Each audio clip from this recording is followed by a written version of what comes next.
The market where people sell from boats. Chapter 1. I thought it was only for tourists. Before I came to Thailand, I thought floating markets existed only for tourists. That may sound embarrassing now, but it was true. Whenever I searched for Thailand online, I saw the same images again and again. Wooden boats floating along narrow canals.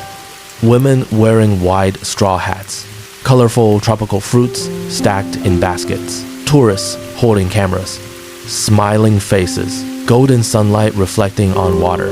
The photographs were beautiful. Almost too beautiful. And because they looked so perfect, I assumed they were created for visitors. I imagined local people rarely came. I imagined the vendors dressed a certain way because tourists expected them to. I imagined the boats were simply decorations floating through a carefully designed attraction. In my mind, floating markets belonged in the same category as postcards. Beautiful, interesting, but not entirely real. That was my first mistake. My second mistake was thinking I understood Thailand before I arrived. It was late in the rainy season when I found myself staying in a small guest house outside Bangkok. I had come to Thailand hoping to escape the noise of London for a few weeks.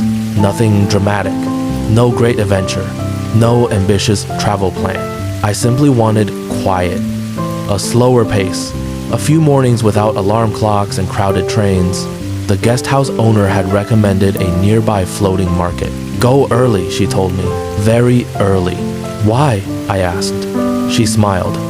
Because morning is when the market tells the truth. At the time, I did not understand what she meant.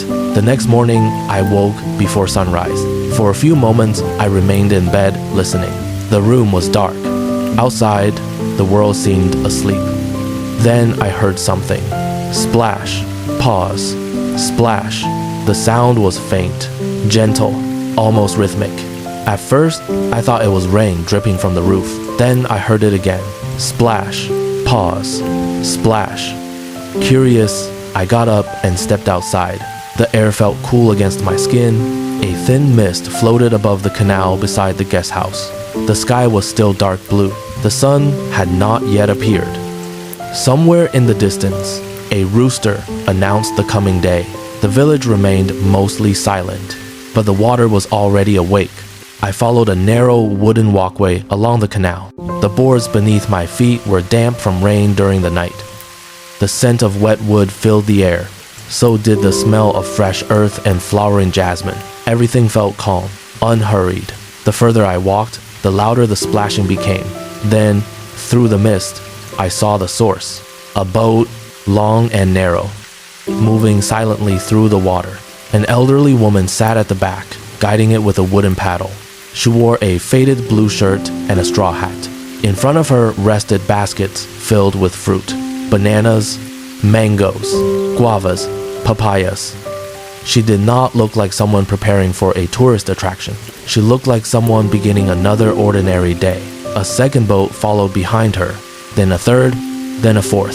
Slowly, the canal began filling with life. The floating market was waking up, and there wasn't a tourist in sight. I stopped on a small bridge overlooking the water. Below me, boats drifted quietly through the canal. Some carried vegetables, others carried flowers. One carried fresh coconuts, another carried fish packed carefully in ice. People greeted one another as they passed. Nobody seemed hurried. Nobody appeared stressed. The market moved with the pace of water itself, gentle, steady, natural. As the first rays of sunlight appeared above the trees, the mist began to glow. The entire canal turned gold. For a moment, it felt less like a market and more like a dream. Then a voice interrupted my thoughts. "You want coffee?"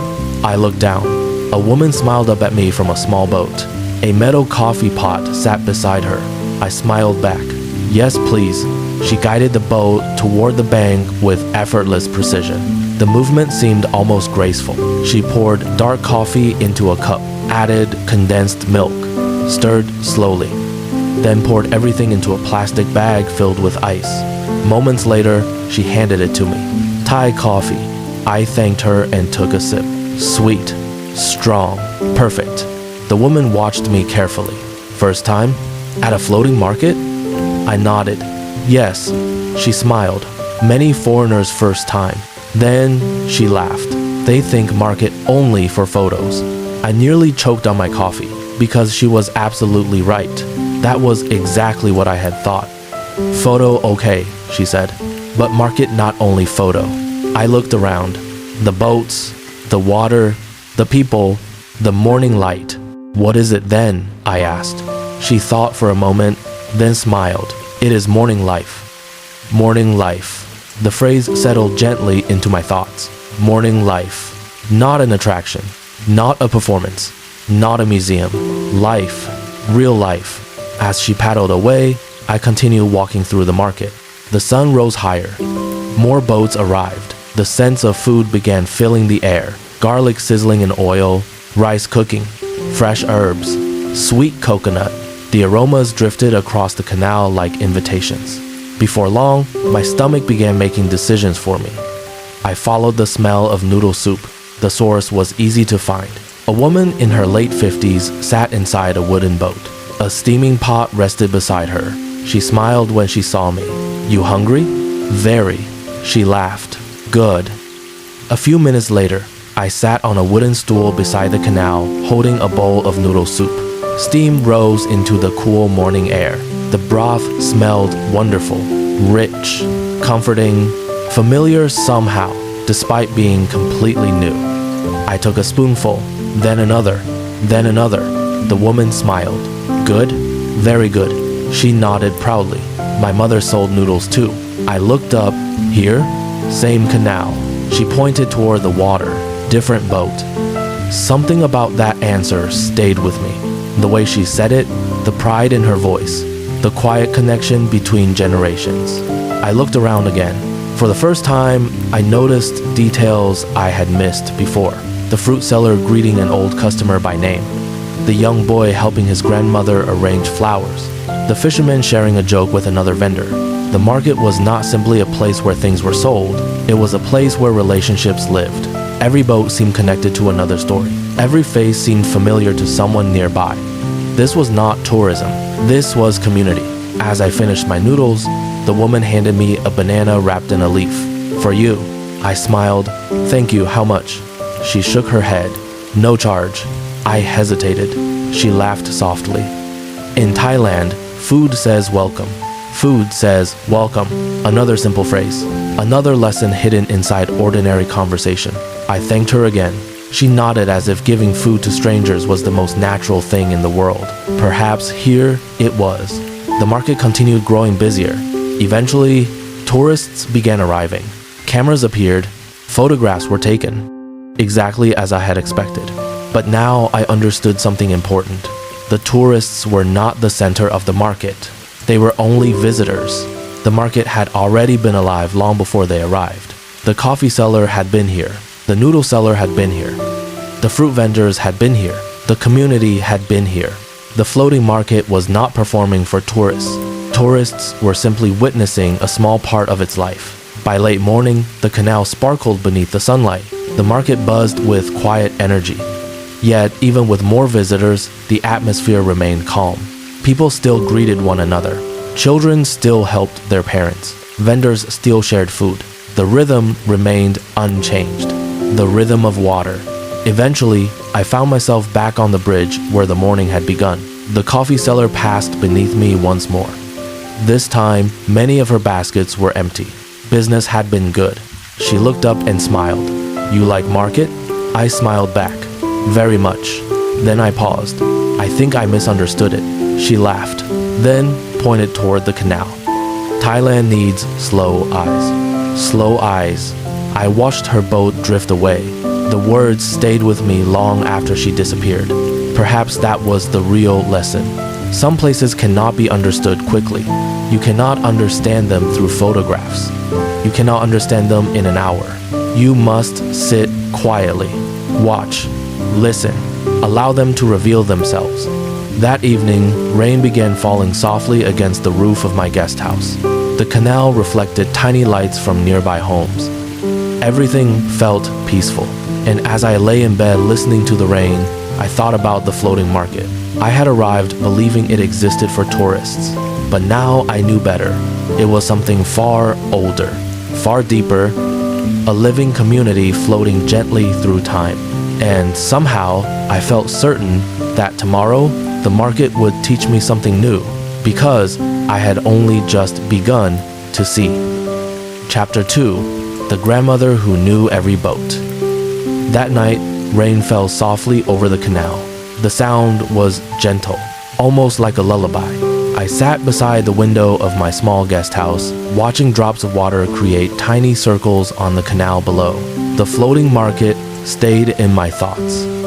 The coffee cellar, the noodle cellar, the boats moving through the morning mist, and most of all, those 3 simple words. Slow eyes. The more I thought about them, the more I realized how rarely I used them. Back home in England, life moved quickly. People hurried from one place to another. Meals were eaten while answering emails. Conversations happened while looking at phones. Even holidays sometimes felt rushed. See this, photograph that, move on. But the floating market seemed to operate by different rules. It invited people to slow down, to notice, to listen. And perhaps that was why I found myself waking before sunrise once again. The next morning, the sky was still dark when I left my room. The air smelled fresh after the rain. Mist floated above the canal. A cool breeze moved through the palm trees. Somewhere nearby, wind chimes sang softly. The floating market had not fully awakened yet. Only a handful of boats moved through the water. The village felt peaceful, almost sleepy.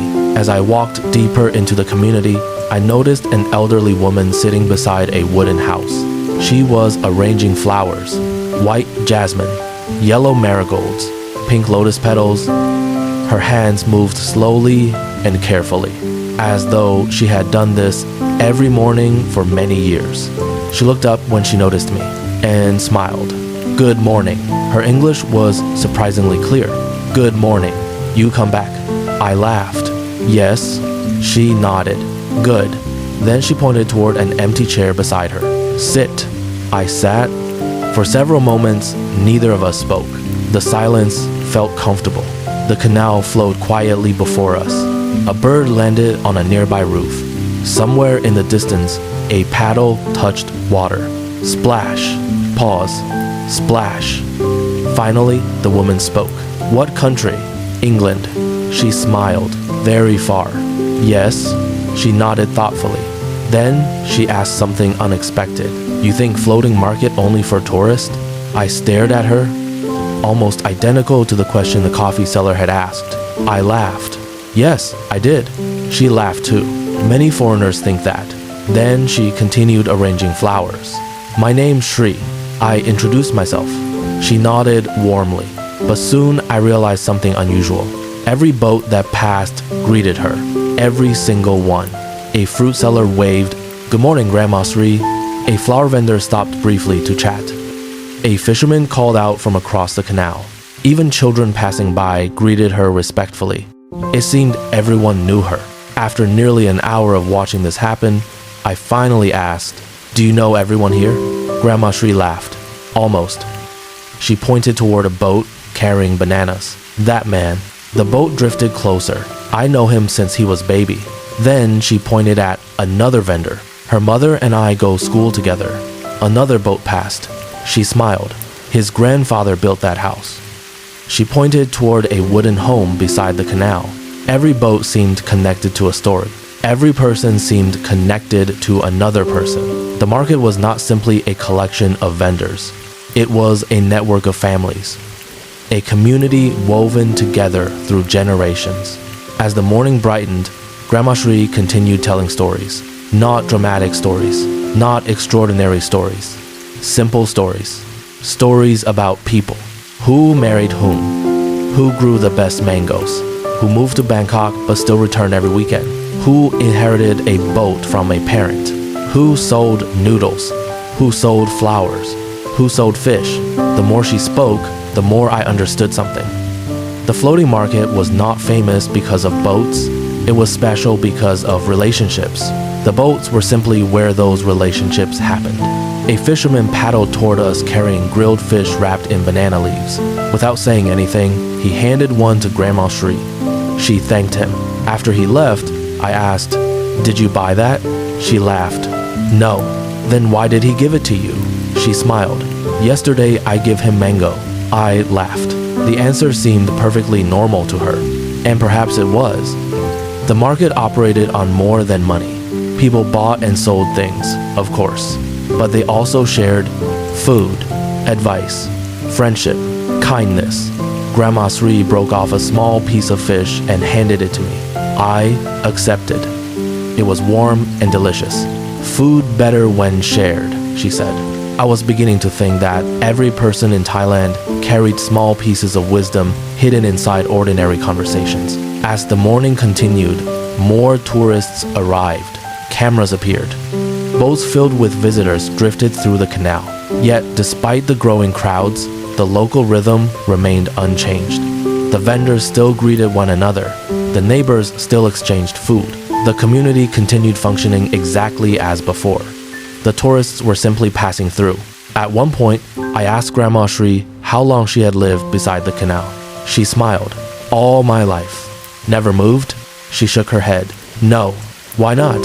She looked toward the water. The answer came slowly. "Too much water in my heart." I smiled. It sounded poetic, but somehow I understood. The canal was more than water. It was memory, home, family, identity. Everything she loved existed here. Why would she leave? Around midday, Grandma Sri stood up. "Come." "Where?" She smiled. "I show you something." We walked along a narrow path beside the canal. The market gradually became quieter behind us. Eventually, we reached a small wooden dock. Several old boats rested beside it. These boats were different from the others. Older, worn. Their paint had faded long ago. Grandma Sri gently touched one of them. My father's boat. Then another. My brother. Another. My uncle. I suddenly realized what I was looking at. Not boats. Family history. Each one represented years of work, years of mornings, years of stories. The floating market was not simply a place. It was memory floating on water. Grandma Sri looked at me. Then she said something I would never forget. "People think market is boats." She paused. "But market is people."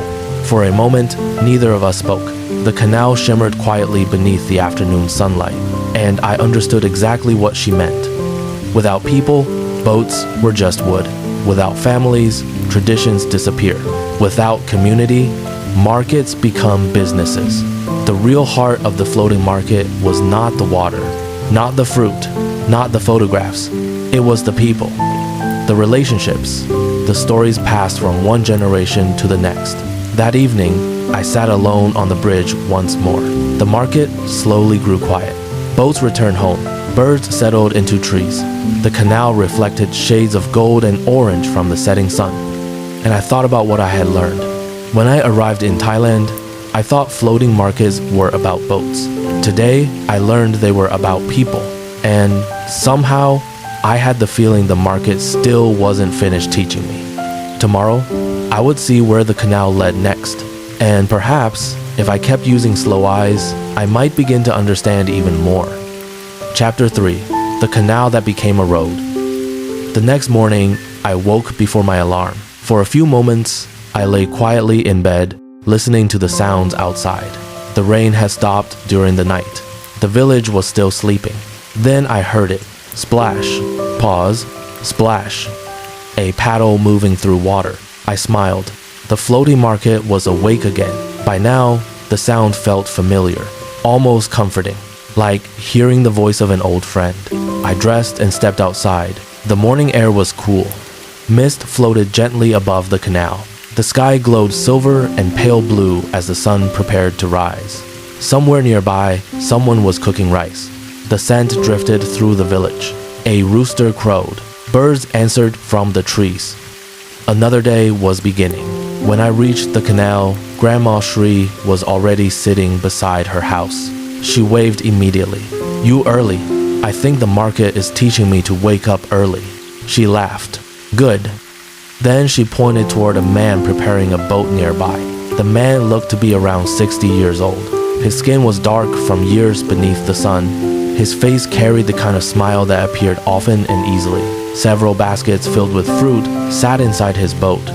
"That is Somchai," Grandma Shri said. "He knows Canal better than anyone." The man waved, then walked toward us. "You are the English visitor." I nodded. "And you are Somchai." He laughed. "Today you come with me." I blinked. "Come where?" He pointed toward the boat. "The canal." I had expected another conversation. Instead, I found myself climbing into a wooden boat before sunrise. The boat rocked gently beneath my feet. Somchai noticed my hesitation. "Don't worry," he smiled. "The water is friendly." A few moments later, we pushed away from the dock. The paddle entered the canal. Splash, pause, splash. Slowly, the village drifted behind us. The floating market remained active, but Somchai guided the boat away from the busiest section. Soon we entered narrower waterways lined with coconut trees. The world became quieter, only birds, wind, and water. For several minutes, neither of us spoke. The silence felt peaceful. Then Somchai pointed ahead. Road. I looked around. All I saw was water. No road. He laughed. Exactly. Then he pointed again. Long time ago, this was road. Suddenly, I understood. The canal itself had once been a highway. Before cars, before motorcycles, before modern roads, people had traveled by water. The realization changed how I saw everything around me. The canal curved gently through the landscape. Wooden houses stood along the banks. Small docks extended toward the water. Boats rested outside homes the same way cars sit in driveways today. The entire community had been built around the canal, not around streets, not around traffic, around water. Somchai pointed toward a house. My grandmother lived there. Then another. My wife grew up there. Then another. My cousin. Everywhere we passed carried a story. The canal connected everything. Families, neighbors, friends, generations. As we continued, I noticed something remarkable. The water moved slowly, yet life flowed efficiently around it. Nobody seemed impatient. Nobody appeared rushed. Everything operated according to a rhythm that felt older than modern life. After a while, we approached a small temple. Its golden roof reflected beautifully in the morning sunlight. An elderly monk stood near the water. He smiled as we approached. Somchai stopped the boat briefly. The monk offered a blessing. They exchanged a few quiet words. Then we continued onward. I watched the temple disappear behind us. Did people always travel by canal? I asked. Somchai nodded. Everything. Everything? He smiled. School. He counted on his fingers. Market. Another finger. Temple. Another. Family. Then he pointed toward the water. Life. I looked around again, and suddenly I could imagine it. Children paddling to school, families visiting relatives, monks collecting morning offerings, farmers transporting fruit, merchants selling vegetables, entire communities connected through waterways. The floating market was no longer just a market. It was part of something much bigger, a way of life, a culture built around water. The further we traveled, the more beautiful the scenery became. Banana trees leaned over the canal. Birds darted between branches. Dragonflies skimmed the water.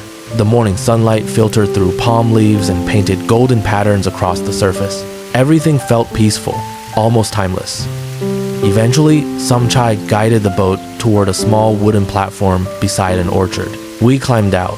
Rows of mango trees stretched before us. The ground smelled rich and earthy. Birds sang from hidden branches. "This is where my fruit comes from," Somchai said. I looked around. Suddenly, another piece of the puzzle fell into place. The floating market did not begin at the market. It began here, in the orchards, in the gardens, in the farms. The fruit sellers depended on growers. The food vendors depended on farmers. Everything connected to everything else. The market was simply where those connections met. Somchai picked up a fallen mango, then handed it to me. "Tourists see market." He smiled. "But market starts here." I nodded. The deeper I looked, the more I realized how much I had missed on my first day.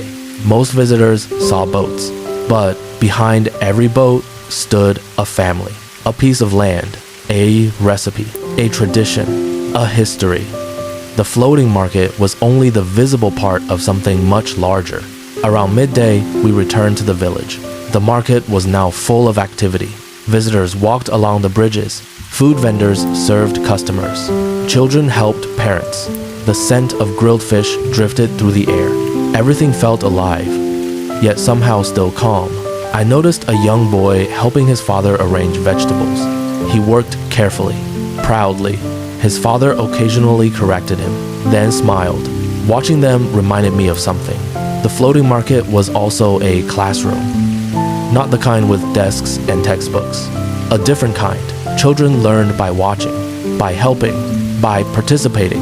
Knowledge passed naturally from one generation to the next. How to paddle, how to choose ripe fruit, how to navigate canals, how to greet customers, how to belong. Many of life's most important lessons seem to be taught here, not through lectures, but through living. Later that afternoon, I found myself sitting beside Grandma Shri once again. The canal glowed beneath the afternoon sun. I told her about my journey with Samchai. She listened carefully, then nodded. "You see now, I think so." She smiled.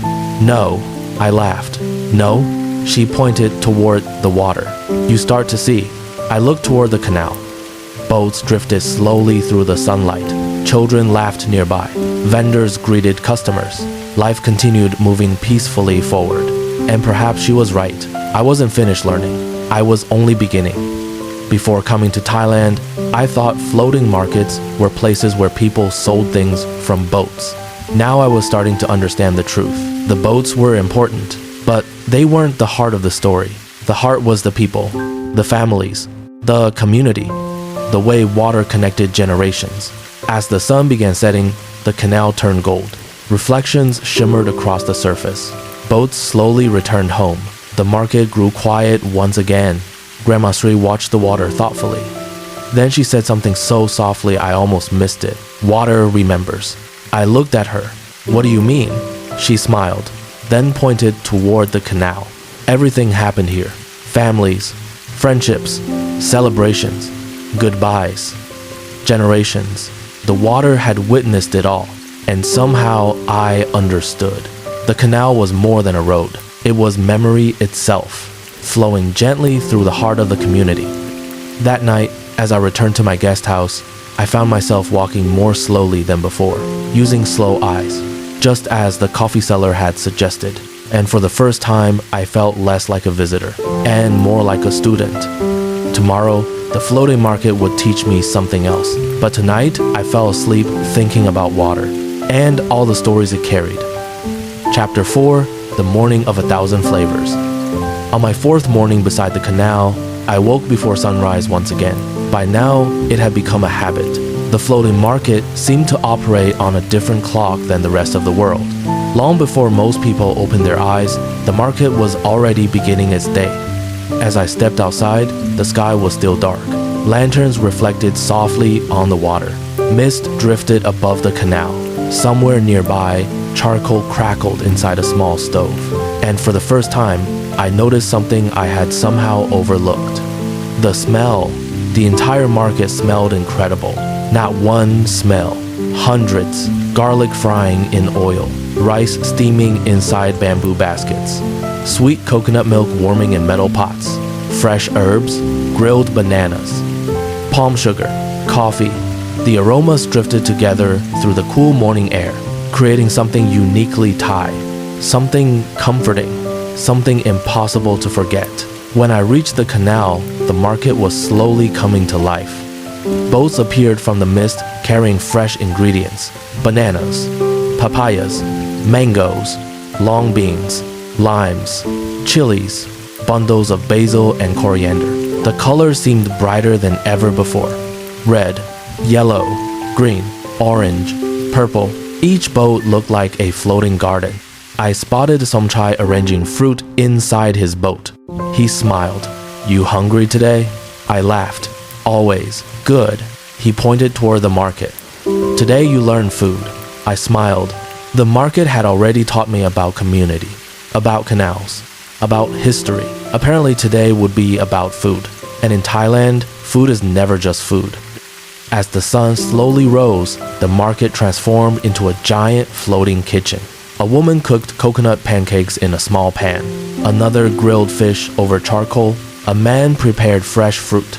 Nearby, someone stirred a pot of soup. Steam rose into the cool air. The entire canal seemed alive with cooking. I bought breakfast from a woman making small coconut desserts. She handed me one wrapped carefully in banana leaf. The dessert was soft, sweet, warm, simple, yet somehow unforgettable. Family recipe? I asked. The woman smiled proudly. My grandmother. There it was again. A pattern I had begun noticing everywhere. Recipes were never just recipes. They were family stories, passed from one generation to another. The floating market carried more than food. It carried memory. I sat beside the canal eating breakfast and watching the market awaken. Families worked together. Children helped parents. Grandparents taught grandchildren. Everyone seemed connected. The atmosphere felt completely different from the supermarkets I knew back home. There, food appeared on shelves. Here, food had faces, stories, names. A little later, Grandma Sri joined me. She carried a small paper package. "What is that?" I asked. She smiled. "You try."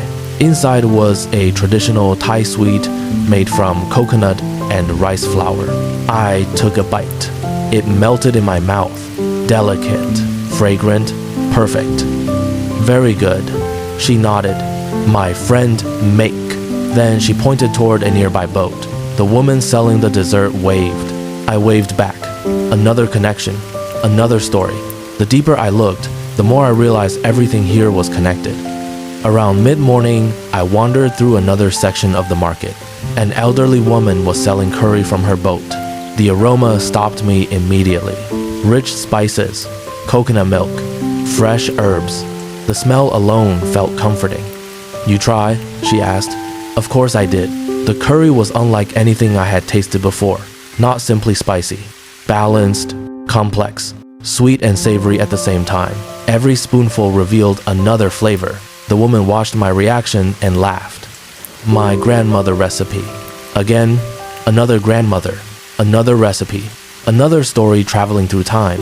At that moment, I finally understood something. Food was one of the ways Thai families remembered the people who came before them. A recipe could survive for generations. A dish could carry memories long after a person was gone. In a way, every meal was a small act of remembrance. And perhaps that was why food felt so important here. It wasn't simply nourishment. It was family history. As the day continued, I watched people share meals together. Friends, neighbors, families. Nobody seemed to eat alone for long. Someone always offered food. Someone always shared. Someone always asked if you had eaten yet. The kindness felt effortless, natural, as though caring for others through food was simply part of daily life. At lunchtime, Somchai invited me to join several vendors eating together beside a wooden house. Plastic chairs appeared. Food appeared. Laughter appeared. Within minutes, I found myself sitting among people I had known only a few days. Yet, somehow, I felt welcome. Rice was passed around. Vegetables were shared. Tea was poured. Everyone insisted I eat more. Then more again. And perhaps one more serving after that. I laughed. So much food. Somchai smiled. In Thailand, if people like you, they feed you. Everyone laughed. The strange thing was that I believed him. During the meal, I asked a question. What is the most important thing in the floating market? Somchai thought for a moment, then smiled. People. I laughed. Grandma Sri said exactly the same thing. He nodded. She is right. Then he added something else. Food brings people together, but people make market alive. The sentence stayed with me. Food was important, but community was everything. Without people, recipes disappear. Without people, traditions disappear. Without people, markets disappear. The heart of the floating market had never been the boats. It had always been the people. By late afternoon, the market slowed down. The hottest part of the day had arrived. Many vendors rested beneath umbrellas. Children played near the canal. Cats slept in the shade. The atmosphere felt peaceful, almost sleepy. I sat alone on a bridge watching the water move below. The canal reflected drifting clouds. Boats passed occasionally. Everything seemed calm, and suddenly I realized something. The floating market had changed the way I experienced time. Back home, I measured days by tasks completed, appointments attended, emails answered, deadlines met. Here, success seemed different. A good morning could simply be a shared conversation, a meal with friends, watching sunlight dance across the water, listening to stories, being present. The market taught patience without ever talking about patience. It taught appreciation without ever mentioning gratitude. It simply showed another way to live. As the sun began setting, Grandma Sri joined me once again. Together, we watched the canal turn gold. Boats slowly returned home. The market became quieter. The day was ending. After several minutes, she looked at me. "What learned today?" I smiled. "Food." She laughed, then shook her head. "No." I laughed too. "What then?" She pointed toward the market, then toward the boats, then toward the people. Finally, she smiled. "Food is memory." I sat quietly, thinking about the noodle seller, the curry seller, the coconut desserts, the shared meals, the family recipes, and slowly I nodded. She was right. Food was memory, floating gently through the market, one bowl at a time. As darkness settled over the canal, lanterns began appearing once again. The reflections danced across the water. The village became quiet, peaceful, sleepy.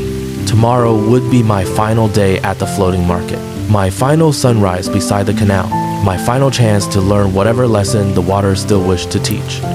And somehow, I felt it would be the most important lesson of all. Chapter 5, The Last Morning and the Lesson of the Water. On my final morning beside the canal, I woke before the birds.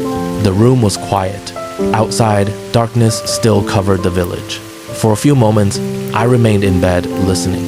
Then I heard it. Splash, pause, splash. A paddle touching water. The sound immediately made me smile. Only a few days earlier, it had been unfamiliar. Now it felt like part of the morning itself. Like birdsong, like rain, like the market saying good morning. I got dressed and stepped outside. The air felt cool against my skin. A light mist floated above the canal. The sky was deep blue, waiting for sunrise. Everything seemed peaceful, almost dreamlike. As I walked toward the market, familiar scents greeted me. Coffee, charcoal smoke, fresh rice, jasmine flowers. The smell of wet wood beside the water. For the first time, the floating market felt familiar. Not because I had been there for years, but because I had stopped seeing it as a visitor. I had started seeing it as a place, a real place, filled with real people, real lives, real stories. When I arrived at the canal, the market was already waking up. Boats drifted through the mist.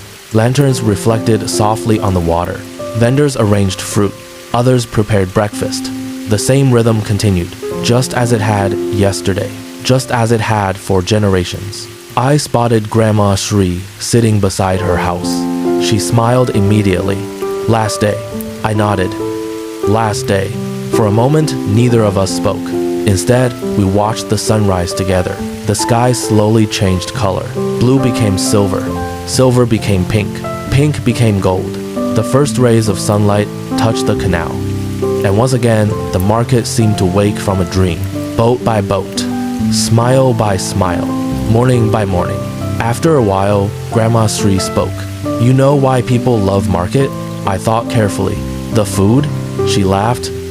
"Yes, but not only. The boats?" She shook her head. "No. The people?" She smiled.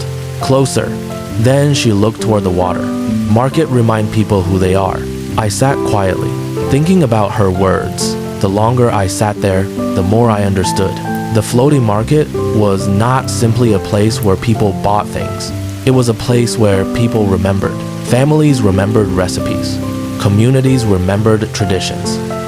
Grandparents remembered childhoods. The market connected the past and the present. Everything here carried memory. The canal carried memory. The boats carried memory. Even the food carried memory. As the morning became brighter, I decided to walk through the market one final time.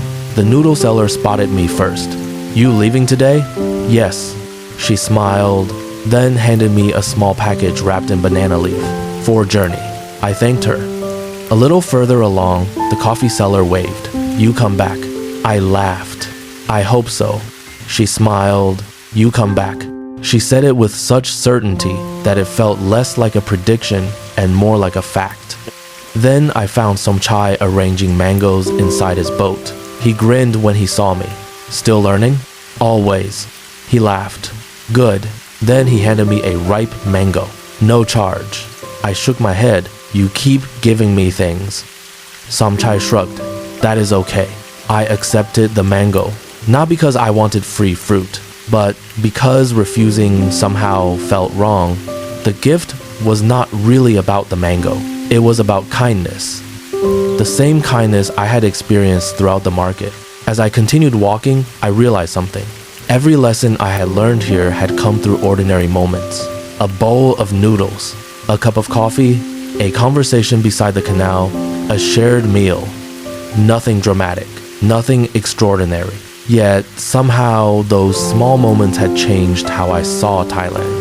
Before coming here, I thought floating markets were attractions. Now I understood they were communities, living communities. Communities that continued evolving while still holding on to their roots. Around midday, I returned to Grandma Sri. She was arranging flowers as usual. White jasmine, yellow marigolds, pink lotus petals. The same careful movements. The same peaceful smile. I sat beside her one final time. "What is the biggest change you've seen?" I asked. She thought for a moment, then pointed toward a road beyond the village. More cars, then toward a group of tourists. More visitors. Then toward a young vendor using a smartphone. More technology. I nodded. The world had changed. Thailand had changed. The floating market had changed. Yet Grandma Shri did not seem sad. "Doesn't that bother you?" I asked. She shook her head, then pointed toward the canal. "Water moves." I waited. She smiled. "If water stopped moving, problem." I laughed. Because, once again, she was right. Change was not the enemy. Water survives because it moves. Communities survive because they adapt. The floating market remained alive because it accepted change while protecting what mattered most. The boats changed. The world changed. The people changed. But kindness remained. Community remained. The heart remained. That was the secret. The market was not frozen in the past. It was carrying the past into the future. As afternoon approached, temple bells echoed softly across the village. Their sound drifted across the water. The market continued around us. People buying food. People selling fruit. People greeting friends. Life continued exactly as it should. For a while, I simply watched, trying to remember everything. The sound of paddles. The scent of coconut desserts. The reflection of sunlight on water. The laughter of children. The smiles of vendors. The gentle rhythm of the canal. I wanted to remember it all. Not because it was perfect, but because it was real. Eventually, it was time to leave. My bag was packed. Transportation was waiting. The journey would continue. I stood beside the canal one final time. The water shimmered beneath the afternoon sun. Boats drifted slowly through the market. Life carried on, just as it always would. I said goodbye to Somchai, goodbye to the noodle seller, goodbye to the coffee seller, and finally, goodbye to Grandma Shri. She smiled and held my hand for a moment. "No goodbye." I laughed. "No goodbye?" She shook her head. "See you later." Maybe she was right. Not because I knew I would return, but because some places never really leave us. The floating market had become one of those places. As I walked away, I turned around one last time. The canal glowed beneath the sunlight. Boats moved peacefully across the water. The market looked exactly as it had on my first morning, and yet everything felt different because I was different. Before arriving in Thailand, I thought floating markets existed only for tourists. Instead, I discovered something much deeper. I discovered a place where food carried memory, where boats carried family stories, where canals connected generations. where kindness was offered freely, and where life moved at the speed of water. Most importantly, I learned something about Thailand. Its greatest treasures are often hidden inside ordinary moments. A shared meal, a morning conversation, a smile from a stranger, a paddle touching water before sunrise. As my vehicle carried me away from the village, the market slowly disappeared behind the trees. But even after it vanished from sight, I could still hear it. Splash, pause, splash. The sound of paddles moving through water, the sound that had awakened me on my first morning, the sound that had introduced me to a floating market, and the sound that reminded me that some stories are not found in guidebooks, they are found in the quiet rhythm of everyday life. And somewhere, tomorrow morning, before the sun rises above the canal, the first boat will appear once again. The market will wake. The water will remember. And another traveler may discover, just as I did, that Thailand is best understood with slow eyes. The end. Thailand still holds countless stories waiting to be discovered. If you would like to continue this journey together, I hope to see you again in the next story from Thailand Through Eyes. And if there's somewhere in Thailand you wish to visit through story, leave your suggestion below. Perhaps our next journey will begin there.